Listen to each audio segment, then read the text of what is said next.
Pedangdut Ayu Ting Ting kini memiliki gaya penampilan Korea Style, tapi ia justru disebut mirip Lucinta Luna. Penampilan Korea Style Ayu Ting Ting menarik perhatian warganet, lantaran dirinya tampak terlihat modis dan seperti anak muda. Melihat penampilan Ayu Ting Ting, sang ayah, Abdul Rozak atau yang akrab disapa Ayah Ojak memberikan tanggapan. Dikutip dari kanal YouTube Intens Investigasi, Abdul Rozak buka suara soal penampilan Korea Style Ayu Ting Ting. Saking sukanya dengan Korea Style, Ayu Ting Ting sampai les bahasa Korea. Diakui ayahnya, ibu satu anak tersebut senang dan menikmati les bahasa Korea.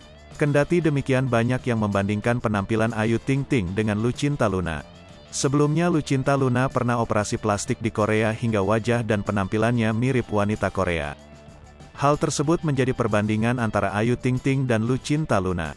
Mendengar hal tersebut, Abdul Rozak tidak kaget apabila anaknya Ayu Ting Ting dibandingkan dengan Lucinta Luna.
Hai pemirsa Sri Popo TV, jangan lupa komen, like, dan subscribe, serta tonton terus berita-berita terupdate lainnya ya.